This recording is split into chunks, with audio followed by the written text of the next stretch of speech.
Evelyn Hart was shelving bowls when Sophie said it without looking up from her phone. "We can't have an elderly house guest while I'm pregnant. We need the space." Adam stood beside his wife, hands in his pockets, eyes avoiding his mother's face. "Mom, you should find another place," he added as if reporting the weather. Evelyn was 64, not fragile, and certainly not a guest. 6 months earlier, she had sold her 3-bedroom cottage to help them with the down payment on 1247 Maple. Since then, she'd slept in their converted garage, paying a modest rent, cooking dinners, running loads of laundry, and patching drywall when a shelf collapsed. She told herself it was temporary, a bridge, until they found their footing. Somewhere along the bridge, she realized she had become the footing. "Where exactly do you expect me to go?" she asked, steady. "There are great senior communities," Sophie said, voice cool. "You'd make friends your own age." The suggestion landed like a notarized eviction. Adam shifted, embarrassed but silent. He had once been the boy she raised alone, the boy whose science projects she stayed up late to proofread, and whose first apartment she painted by hand. Now he nodded at his wife's plan, as though it were a prudent budget item. Evelyn inhaled slowly, counting to 5, the way you do when a pan flashes too hot. "All right," she said. "I'll be out by the weekend." Sophie's mouth tipped in relief. Adam murmured, "Thanks, Mom." Neither noticed the slight private smile that reached Evelyn's eyes. The next 3 days moved with the purpose of a metronome.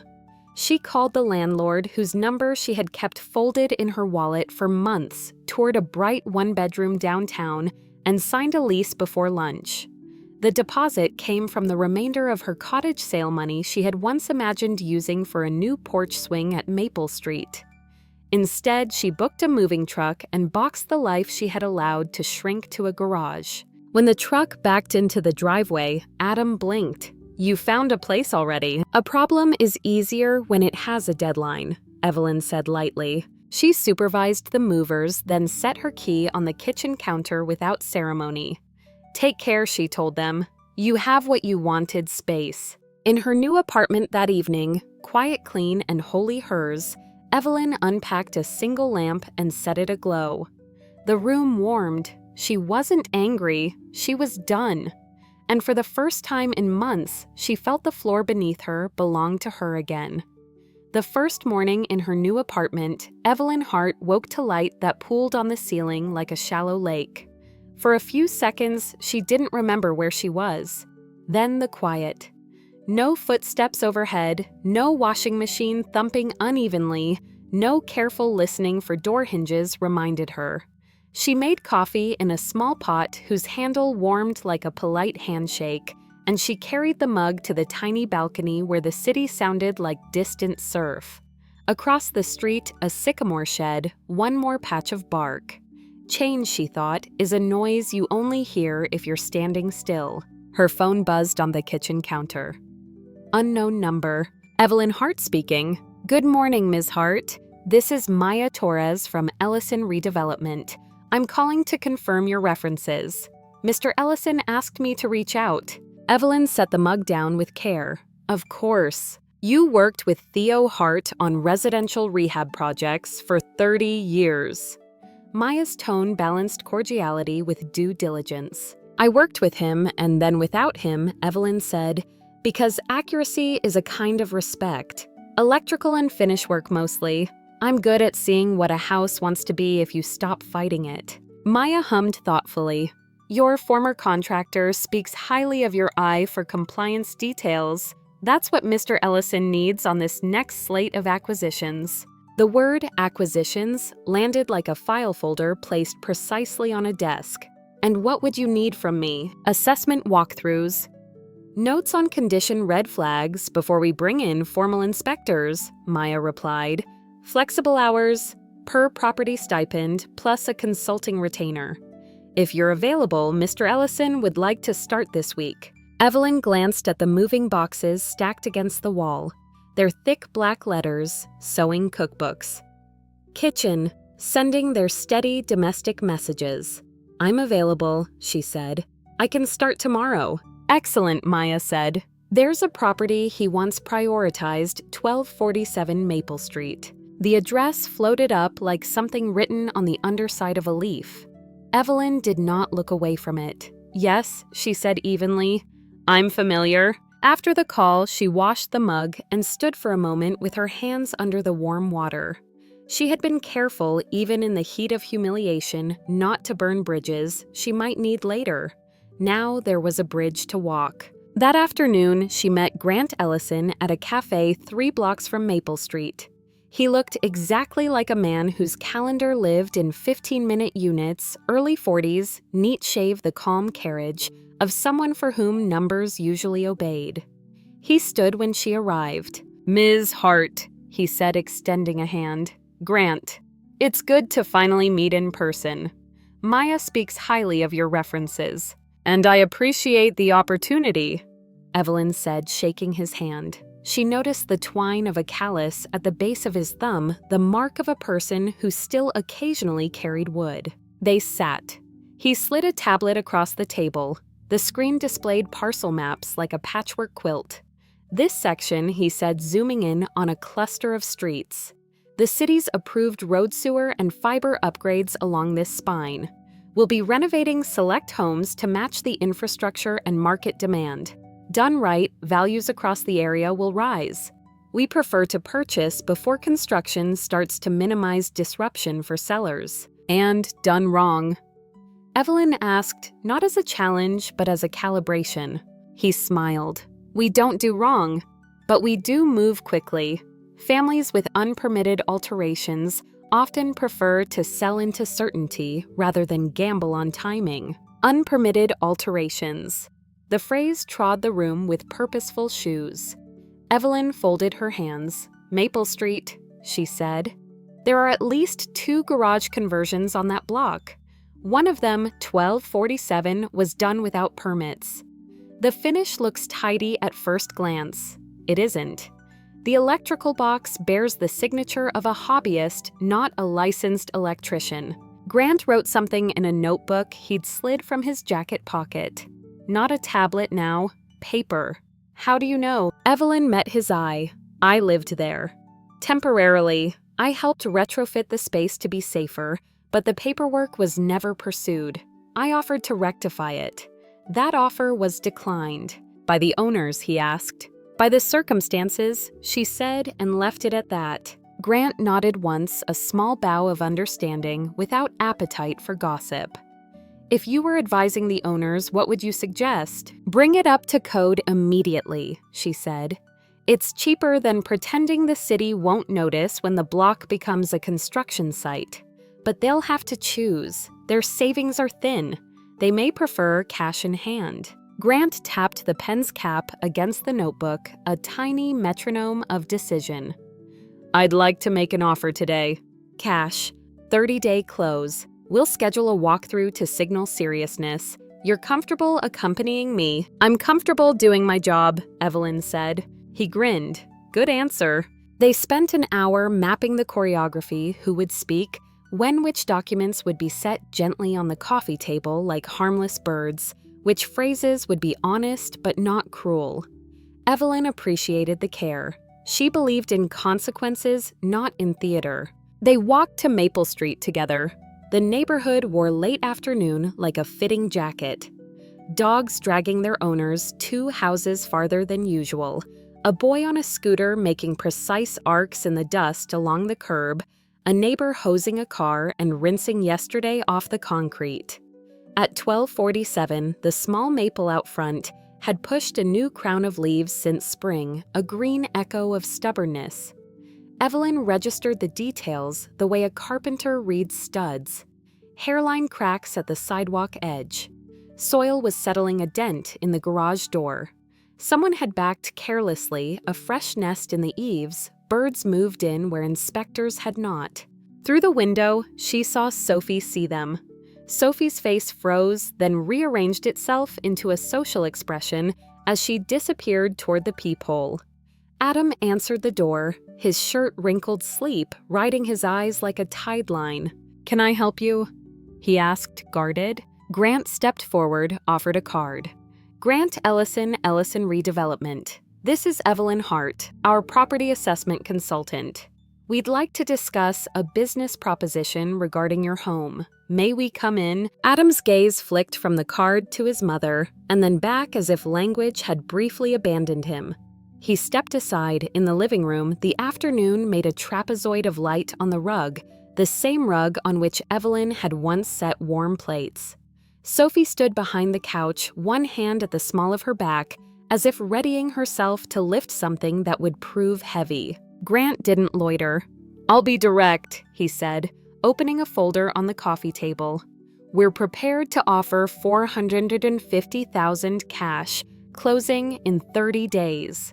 We're also willing to assist with transition plans if you choose to relocate before the city's infrastructure work begins." Sophie made a small sound that ended in a swallow. Adam, after a second, found words. "We're not looking to sell." "I understand," Grant said. "We're not pressuring. We're presenting timing.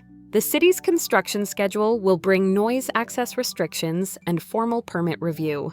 We prefer to get ahead of that. Your block shows several unpermitted modifications, and the city's process, fair as it is, can be inconvenient and expensive." Evelyn watched her son's throat work. He was good at many things, but poker was never one of them. What modifications, Adam asked, though he knew. The way a person asks a doctor to say the word out loud so the room will believe it exists. The garage conversion, Grant said, tone courteous, as if naming a neighbor's dog. "It presents well, but we've seen the pattern often. When upgrades follow infrastructure, inspectors knock. It's better to control the sequence." Sophie found her voice. "What kind of decision deadline are you thinking?" Grant checked his phone's calendar.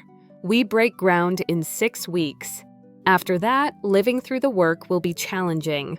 Our offer stands through Friday. 5 days of arithmetic, 5 nights of thin sleep." He slid his card across the table. "Talk it over. Ms. Hart can answer questions about process and timing." The word Ms. Hart landed in the room with complicated weight. Evelyn had not been invited to sit in this chair when she lived in the garage. Now she sat because her work required it. The niche of the world where grief and usefulness overlap is small and oddly well lit. Adam walked them to the door because manners had learned him thoroughly in childhood. On the porch, he said quietly, "Mom." "Yes." His face was a map of old trails, paths they had walked together 100 times and then paved over with newer stories. "Did you arrange this?" "Adam," she said, "the city arranged the sequence. Mr. Ellison arranged the offer. I arranged my life around not being wanted. That's all." He stared at her for a moment, then at the card, then at the driveway where she had once swept clean a morning that didn't belong to her. After they left, Evelyn and Grant paused on the sidewalk beside the small maple tree. "That went as well as such conversations go," he said. "They heard you," she said. "Hearing and agreeing are cousins who don't always visit on the same day." Grant smiled. "True. Maya will follow up with documentation this evening. And thank you. You're steady." "Steady isn't dramatic," Evelyn said. "But it keeps roofs on." Back at her apartment, Evelyn set her clipboard on the counter and poured water into a glass with the solemn satisfaction of people who've lifted heavy things and set them down. The phone began its ceremony of buzzing. "Adam." She stared at his name and let it gallop to voicemail. "Sophie." She let that one run too. Adam again. She breathed in then out, then answered on the third call, because not picking up forever is a young person's sport. "What is going on?" Adam said, voice pitched high, as if the room he stood in had sunk a few inches and taken his equilibrium with it. "Language," Evelyn said gently. An old reflex neither of them intended. "Say what you mean." "That man is talking about tearing up our block," he said. "He says the city will dig up the street, that inspectors will review permits." Evelyn completed, "They do, Adam. That's what they do when public infrastructure modernizes. They make sure private modifications aren't fire hazards wearing tidy paint." We don't want to, Sally says, the words almost a plea. We just bought. This is our home. With my $40,000, she said, because truth is a chair you either sit on or you don't. Savings I won't see again. Silence widened. She could hear him breathing. She pictured him at the edge of the couch, elbows on knees, looking at the floor the way people do when they hope it will tell them a better story. Mom, he said softer. We messed up. She's anxious, the baby. Don't pin this on hormones, Evelyn said. She spoke plainly. You agreed plainly. I heard you both. So, this is revenge, he asked, and the words sounded too large for his mouth. No, Evelyn said, and her voice surprised her with how calm it felt, like water poured from a measured jug. This is consequence. Consequence isn't a weapon, it's gravity. It keeps things from floating off into the story people prefer. We need help, he said. We need time. Time is exactly what you ran out of when you decided I was temporary, she said. I offered to help with permits once. That offer expired when my bed moved out of your garage. On another line of history, the one where he chose a different sentence at the kitchen counter, there might have been a different conversation now. This was the line they had. I don't want anything from you, she added, and meant it in the most relieving, most sorrowful way. Not money, not apologies to be tallied like receipts. I wanted respect. That is free to give and expensive to withhold. He said nothing. Sometimes silence is a person learning the cost of a habit. Talk to Sophie, Evelyn said not unkindly. Talk to Mr. Ellison. Talk to the city. Choose what you can live with. She ended the call and placed the phone face down, a small ritual of boundary setting that felt like setting a book on a shelf in the correct section. The room breathed around her. In the quiet, she made notes, maple offer presented. Owners hesitant. Follow-up Friday deadline. Compliance risk garage conversion. She wrote in neat block letters that would look sensible later, even if grief tried to smudge the edges. Her phone lit again with a text from Sophie. Please pick up. Evelyn did not. She steeped tea. She sat by the window and watched a patch of sun walk itself down the opposite wall, then step off onto the floor. When the cup was empty, she washed it and returned it to the cabinet. The muscle memory of care exists even when the audience changes. At dusk, Maya called. How did it go? They're startled, Evelyn said. Not surprised, startled. The difference is important. I'll send the offer in writing with the Friday date, Maya said. Grant wants the neighborhood to transition without drama. Drama doesn't come from offers, Evelyn said. It comes from people discovering they've been living on credit in more ways than one. After the call, Evelyn pulled one of the remaining boxes to the table and opened it. Inside was the jar of buttons she had carried through every move of her life, shell plastic wood mother of pearl. She unscrewed the lid and let a few fall into her palm. When you keep buttons, you're preparing for a day when a useful thing loses the small circle that keeps it in place. The metaphor was embarrassingly apt. She returned the buttons to the jar and set it on the shelf where it caught the last of the day's light and reflected it in little moons. The second call from Adam came near 9. She didn't answer. The third near 10, she did not, because the number 3 had mystical importance, but because avoiding him started to feel like a habit with its own gravity. We talked, he said without preface. Sophie says the offer is predatory. The math isn't predatory, Evelyn said. It's generous in present conditions. You'll profit without doing the compliance work. Or you can do the work and keep the house. Both are adult choices. What would you do? He asked. Evelyn looked at the new shadows her lamp made on the wall. I would have done the permits months ago, she said. But that bridge is behind you. You could still, he began. No, she said gently, but with a door in the word. I've moved out of that job. He swore softly, not at her, but at an equation he didn't like. I'm scared, he said.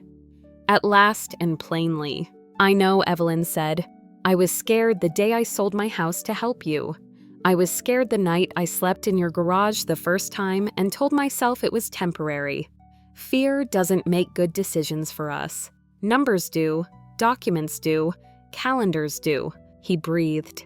Friday, he said like a person tasting the shape of a deadline. Friday, she agreed. When the call ended, the room was as it had been, a reasonable place for a person to live. Evelyn stood and stretched, feeling her shoulders click softly like beads sliding home on a string. She turned off the lamp. In the dark, she could still see the outline of the window. The city hummed. Somewhere, a neighbor laughed. In the small country of her apartment, borders were clear and customs polite. She slept. Morning brought ordinary instructions. Buy curtain rods, schedule an inspection for a different property on Maya's list. Return the library books that had ridden in a box since winter. Ellison Redevelopment sent the formal offer, clean, succinct, respectful. Grant texted, "Thank you for yesterday. You make difficult rooms easier." She answered, "You're welcome. Facts help." By noon, the messages began again, their tempo faster now. "Sophie, can we talk, Adam?" "Please answer." She didn't. Instead, she walked to Maple Street alone and stood across from the house without crossing over. A delivery truck idled 2 doors down. A woman watered a potted fern as if it might wander off unsupervised. A crow scolded the world from a light pole. At 12:47, blinds shifted, then stilled. Houses have nervous systems. They remember the temperature of voices. She went home. She made a second cup of coffee at an hour when coffee was more custom than chemistry. She opened her notebook and wrote a sentence that would have sounded pompous if she hadn't earned it the long way: "I am not in charge of other people's lessons." Under it, she wrote, "My job is to tell the truth without cruelty and to refuse assignments that ask me to disappear."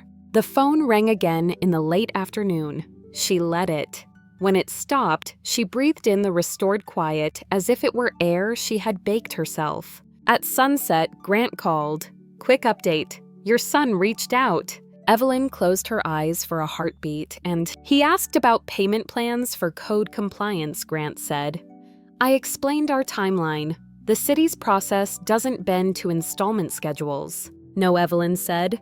"Gravity doesn't do layaway." "He was emotional," Grant added, tactful. "He said family should help family." "Family helps family," Evelyn said, when help is a two-way street. On Friday morning, the apartment felt like a held breath. Evelyn changed the sheets because fresh cotton makes waiting less foolish.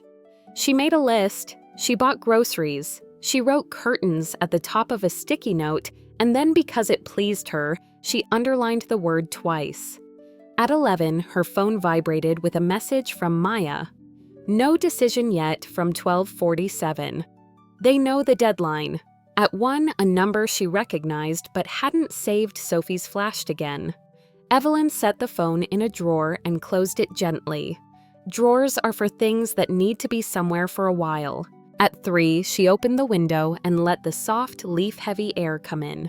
She didn't think about the garage. She didn't think about the kitchen where she had once lined up plates like offerings. She thought about curtain rods and a neighbor's dog and the way light travels across a room like a careful tourist, making sure to see everything before it goes. By evening, the choice would be made. By evening, consequences would be doing their honest work. Evelyn's part in this chapter was simple and at last appropriately small. Hold the line, tell the truth, and keep the lamp ready for whatever the next room would need. On Friday morning, the city felt as if it were holding its breath. From her small balcony, Evelyn Hart watched a sparrow try 3 times to lift a twig longer than its body. Persistence, she thought, is just expertise in smaller increments. The twig finally angled right. The bird rose. Evelyn set down her cup and went inside to strip the bed. Fresh sheets make waiting less foolish. By 11, the house on Maple Street had not called. Ellison Redevelopment's offer letter was already in Adam and Sophie's inboxes, courteous sentences carrying numbers like well-stacked dishes. $450,000 cash 30-day close. Support with logistics if they relocated before utility work began in 6 weeks. Offer valid through Friday. Evelyn knew the math would force a decision even if pride tried to delay it. The city's process was a metronome. It did not care for improvisation. Her phone lit with another message from Adam. "Can we please talk?" She placed the phone face down. Boundaries are not walls. They're doors with locks you decide when to turn. At noon, there was a knock. Evelyn looked through the peephole and saw her son and his wife in a shape she had never seen them take, shoulders tilted inward, like people sheltering from weather they had not predicted. She opened the door but did not widen it with an invitation. "Mom," Adam said, already somewhere between apology and panic. Evelyn Sophie added quickly, as if the right salutation might reset something. "Come in," Evelyn said at last, letting the door swing open. She gestured toward the small table. When they sat, she set water in front of them because a person can be generous without volunteering for rescue. Adam, elbows on knees, looked as though he might ask to borrow her patience. "We don't know what to do." Ellison's offer is real, Evelyn said, "and generous for your timing." "We can't sell," Sophie said, and then softer. "We just bought our crib." "I know," Evelyn said. "I also know the city will ask about your garage conversion the minute the street is a construction site. You can sell or you can bring it up to code. You can't do neither." Adam rubbed his face. "We can't afford permits and rewiring. Not now." Evelyn rose, walked to her small desk, and returned with a thin manila folder. She set it on the table like a loaf of bread, ordinary, sustaining. "There's something you should see." Sophie's gaze flicked between Evelyn's face and the folder, as if the envelope were a live animal. Adam opened it. Inside were copies of notices from City Infrastructure and Compliance, a friendly letter from Noah Patel, a licensed electrician, a handwritten schedule, 2 weeks, 8,000 permit. Filing on day 3, rough inspection on day 9, final sign-off at the end. There was also a receipt for a permit application Evelyn had started under the prior owner's forwarding address, paused when certain facts changed. Adam read the first page twice. This was mailed to the previous owners, he said, voice brittle, and forwarded through their agent to, You've had these, for 6 weeks, Evelyn said. I asked you in February about permits. I offered to handle them. I arranged to pay $8,000 and make it my moving out gift, clean title, clean conscience. I canceled when you made me temporary. That gift makes sense only if I belong in the picture. Sophie traced a line on the folder with one finger, a nervous motion that left no mark. So you could fix it, she said, not a question, more like a small accusation. I could have Evelyn answered. I won't. Not now. I'm not the person you hired for your life. I won't volunteer as staff. The words found their places in the air, like birds landing on a wire. Adam stared at the receipts, a flush rising to his jaw as if facts had the temperature of shame. He closed the folder, then opened it again, as if the second time the papers might admit to collusion with bad luck. I want you to hear something clearly, Evelyn said. This is not revenge. This is the order of things. I gave you money because I loved you. I lived in your garage because I believed in a bridge. When you asked me to move, I complied. Consequences are not a weapon. They're what happens when people live in time. Sophie swallowed. We're scared, she said, the words untidy and honest. I know, Evelyn said softer. I was scared when I sold my house. Scared when I slept on a bed under a high garage window and told myself it was temporary. But fear doesn't revise a calendar. You can sell and pocket a profit, or you can fix the problem and keep the house. Call Mr. Ellison if you want to negotiate dates. Call Noah if you want a permit plan. They will both answer. I won't solve it for you. The room quieted. Outside, a delivery truck hissed to a stop at the curb. A driver heaved a package and moved on. Life continued whole, indifferent. Sophie looked at her hands. I said things I shouldn't have, she murmured. You said what you meant, Evelyn replied. That's the part that taught me. I'm not asking for new sentences. I'm asking for new habits. They left with the manila folder. The apartment, once the door closed, felt a measure larger. Evelyn stood at the sink and ran cold water over her wrists. The shock steadied the hummingbird inside her chest. By late afternoon, the calls started again, angrier now pressure, borrowing the voice of urgency. Evelyn let the first ring through to voicemail. The second, too. She let the third start and then answered, "Because you can be firm without practicing cruelty. Mom." Adam said, skipping any attempt at civility, "Sophie's parents are coming over. They think this developer is extorting us. Her dad knows people. He was on a council subcommittee years ago." "That's one way to spend a Friday," Evelyn said. "Do you even care if we're pushed out of our home?" "I do," she said. Enough to tell the truth when lies would be easier. He exhaled loud in the receiver. "You're different," he said, sounding surprised. "I stopped being the person who disappeared so you could feel comfortable," she said. "I recommend the experience." The call ended in the weight of things a person can't say yet. Evening rolled in like a coat that fit better than the afternoons. The next morning, Saturday, the knock at Evelyn's door was brisk, polite, and purposeful, as if the knocker had once written procedure manuals for disagreements. Through the peephole, she saw a man and woman in their 60s, Peter and Nadine Caldwell, Sophie's parents. Evelyn opened the door and stepped aside. Some courtesies belong to the host, even when the history is awkward. "Ms. Hart." Peter said, the handshake already in his posture. "I appreciate you seeing us." "Nadine." The woman added a quick, warm smile that didn't linger. They declined water. They sat. Peter used the voice of a former official, no sharp edges, all agenda.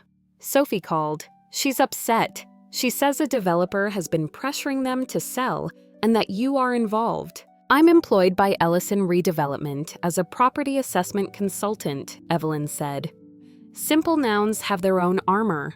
I identified properties already flagged by the city because of the upcoming public works. Ellison made a cash offer with a clear timeline. Pressure is a big word. It doesn't fit here." Nadine's brow pinched. "Sophie said you were angry about leaving and that this is personal." "I was hurt," Evelyn said evenly, "and I adjusted my behavior. That's personal. Ellison's offer is business. The city's construction schedule is civic. Those three things keep their lanes." Peter leaned forward. "May I ask why you didn't tell them about these notices earlier?" Evelyn fetched the folder she had loaned the day before. "Because I intended to fix it without making the baby's gestation a referendum on building code," she said not unkindly. "It would have cost $8,000 and 2 weeks. I planned it as a gift.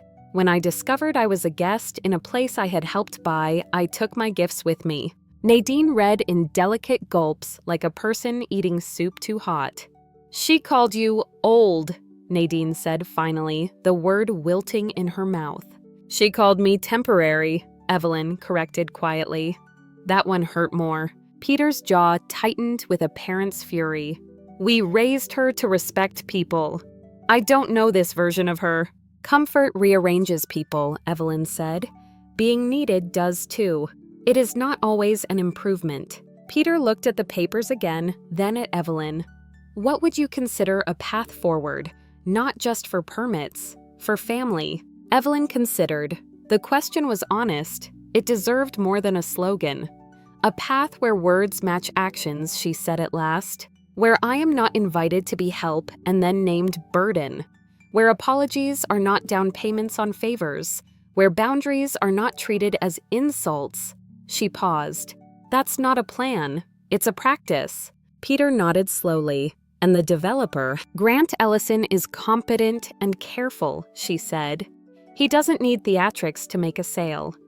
If you file a complaint based on a story that doesn't match the facts, you'll delay the inevitable and cost the city time." Peter's mouth twitched. "Time," he said. "The only currency we can't print." They stood to go. At the door, Nadine hesitated. For what it's worth, she said, you're right to ask for respect. We'll talk to them. Thank you, Evelyn said. Talking is where change starts. It is rarely where it ends. She watched them walk down the hall posture, already reshaping around the conversations they would carry home like fragile bowls. Monday hummed along until just before lunch, when Evelyn's phone announced itself with a number she didn't recognize and a tone she did. Ms. Hart. This is Dana Whitaker with Lakeside Bank. I'm Mr. Mitchell's mortgage officer. He listed you as an emergency contact. Evelyn leaned a hip against the counter. Is he all right? He is, Dana said. He requested a home equity line to cover some unexpected work. During appraisal, our assessor flagged a non-permitted conversion. We can't proceed without code compliance. Mr. Mitchell indicated you might facilitate that. The old choreography of expectation tried to rise in Evelyn's muscles, a well-worn dance. She exhaled and kept her voice polite. I can't assist with that project. A pause, papers moving on a desk. I see. He was quite certain you had arrangements already. I did, Evelyn said. I canceled them when I moved out. Another pause, this one less administrative. Understood. Thank you for your time. Evelyn ended the call and stared at the blank screen, its calm face. She waited for the anger to arrive. Instead, a cooler feeling came the reshaped space where a bad habit used to live. 10 minutes later, Adam called. Dana says you refused to help. I corrected a misunderstanding, Evelyn said. You told me you had it all set up. The $8,000, the electrician, everything. I did. When I was part of your home, she said. I'm not. The arrangement expired when I turned in my key. This is madness, he snapped. You're ruining us over hurt feelings. Adam, she said, letting the name be the bridge. It could be. I spent $40,000 from my retirement, so you could have a house sooner. I cooked, I laundered.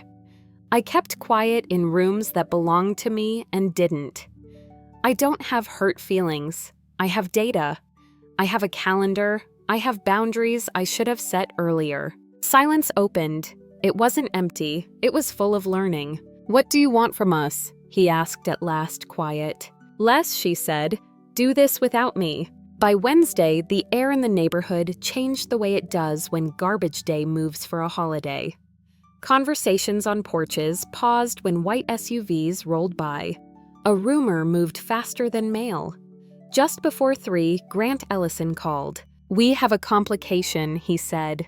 The city compliance office received a formal complaint alleging intimidation in our acquisitions. It was filed by Peter Caldwell. Evelyn closed her eyes. Sometimes knowledge arrives not as surprise, but as confirmation. Sophie's father. Yes, Grant said. He's well connected. The city will investigate. What does that mean for your work? Evelyn asked. Interviews, document review. A pause, not a stop, he said. They will also want to speak with you. An hour later, a new number appeared, Detective Anya Park City Planning Compliance. We'd like to schedule an interview regarding your consulting work with Ellison. The voice was composed, intelligent, and not looking for performance. Of course, Evelyn said. I'm available today. City Hall's conference room smelled faintly of lemon cleanser and patience. Detective Park was younger than Evelyn expected, with a precise hairstyle that suggested she trusted a mirror to tell the truth.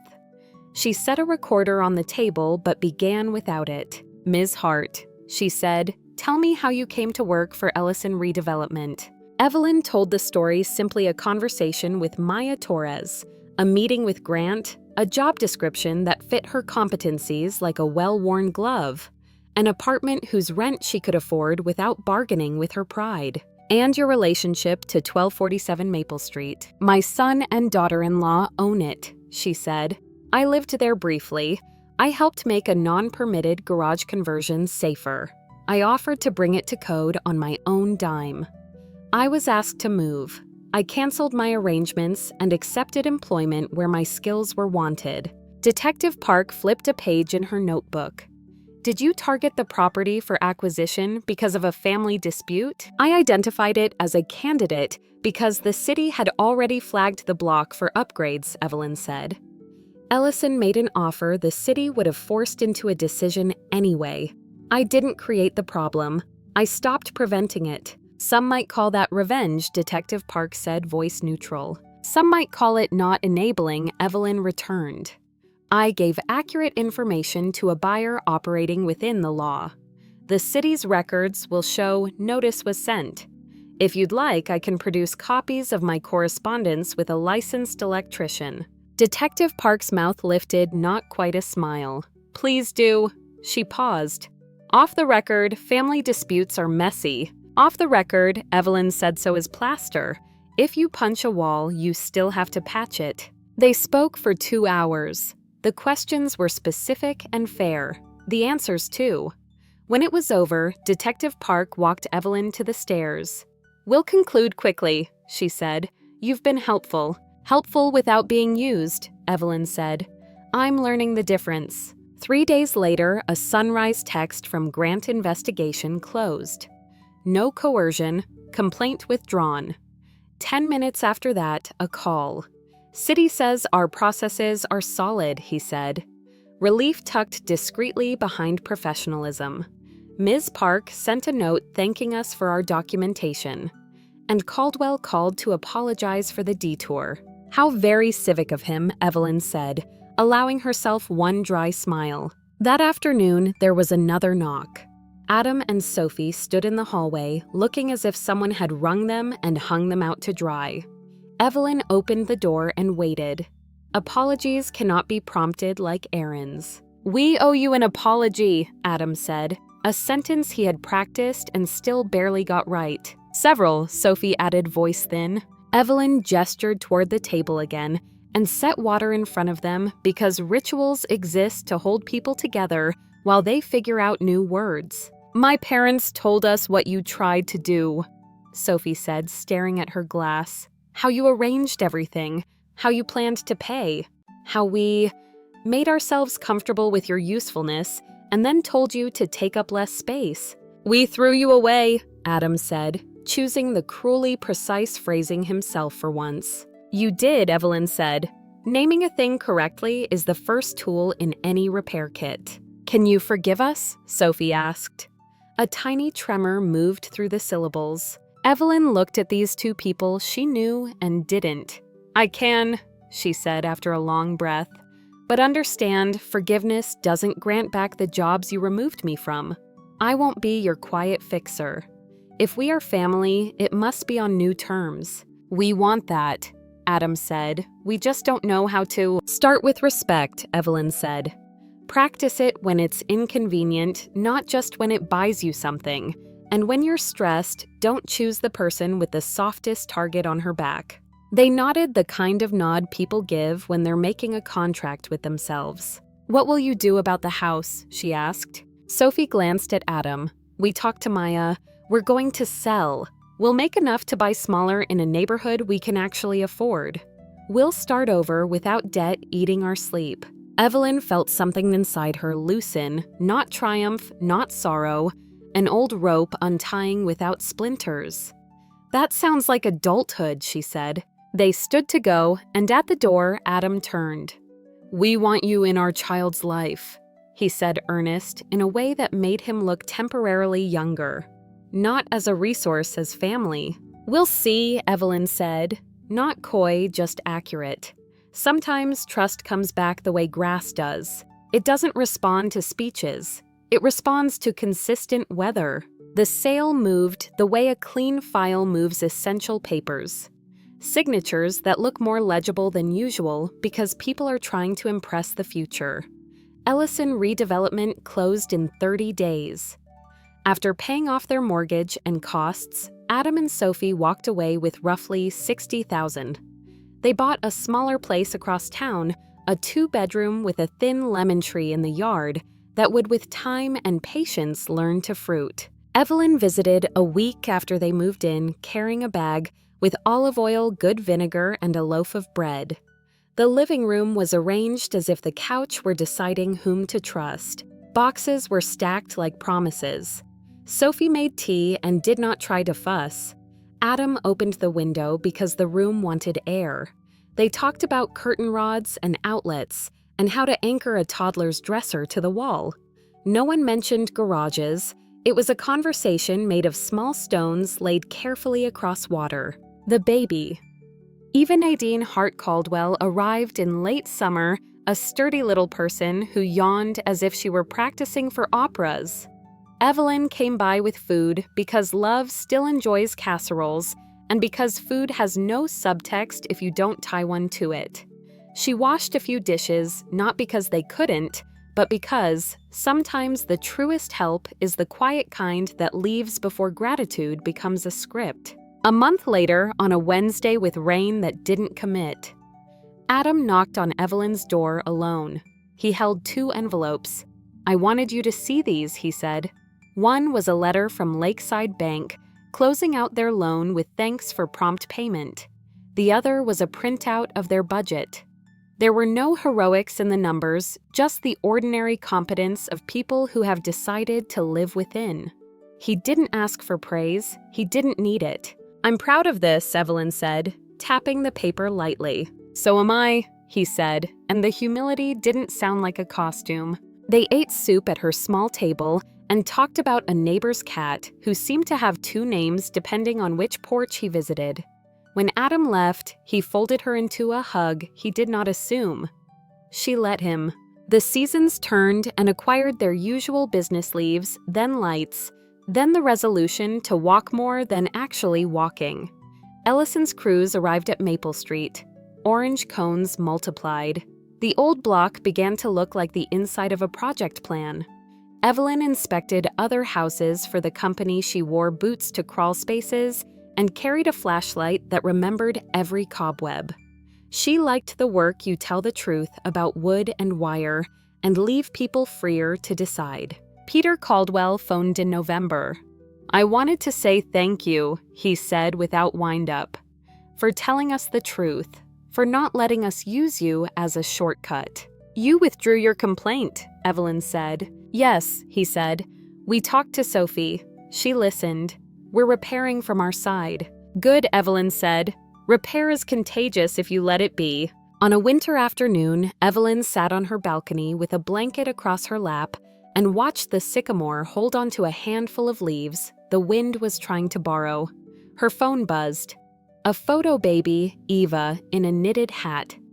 Cheeks like declarations, brown eyes focused on something just off camera. Beneath it, a simple caption from Sophie. "Come for dinner."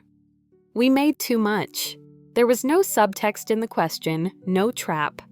Evelyn typed, "I'll bring bread," and pressed send. Dinner was humble and good stew salad, the bread she'd promised. They ate without auditioning their goodness. Afterward, they sat on the floor and made a tower of blocks that Eva toppled with scientific precision. She laughed so hard her socks tried to escape her feet. When the baby reached arms out and said clear as a bell, Nana Evelyn's eyes burned. She lifted the child and kissed her soft hair and let that one word settle in the room like a certificate. Time did the work that slogans can't. There were weeks when no one called and nothing was wrong. There were Saturdays when Evelyn took Eva to the library and returned her on time with oatmeal on her sweater. There were small missteps that didn't metastasize into old patterns because someone would say lightly, "That feels like the past," and the other person would stop and try a different fork in the road. A year after the sale, they gathered at Evelyn's apartment for cake, because you can rename any day with frosting. Adam brought flowers that didn't apologize for anything. Sophie brought a photo for Evelyn's wall, Eva, in a park squinting at a pigeon, as if she were thinking of hiring it. They ate, they cleaned up together, and at the end, when Adam lingered, he said, "I know we can't erase the first part of this story." "We wouldn't want to," Evelyn said. "It taught us where the load-bearing walls are." He nodded. "Thank you for not saving us when that would have been easier." "It was never easier," Evelyn said. "It was familiar. Familiar isn't always good." After they left, Evelyn washed the plates and set them to dry. The apartment made its small, satisfied noises. She turned on her lamp, the first object she had placed in the new place, and the room warmed like a memory that behaves. She thought about the day the complaint had been filed, the day Detective Park had asked about revenge, the day Dana had called the morning Grant had texted. She thought about the baby saying Nana about Noah's estimate, sitting folded in a drawer like a souvenir from a country she had chosen not to live in. People think the opposite of revenge is forgiveness. Sometimes the opposite of revenge is simply refusing to keep erasing yourself. Evelyn took her tea to the balcony. Somewhere down the block, a dog suggested it was time for everyone to consider walking. She smiled. She no longer swept a driveway that wasn't hers in the mornings. She no longer rehearsed a place in a story that treated her as a footnote. She knew the smell of her own hallway, the sound her door made when it latched the exact way afternoon leaned across her table in winter.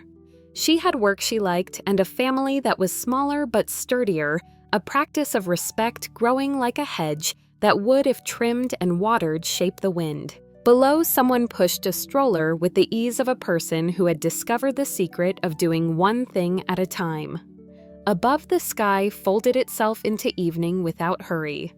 Evelyn finished her tea and set the cup on the railing in a spot where the sun, when it returned tomorrow, would paint it briefly gold.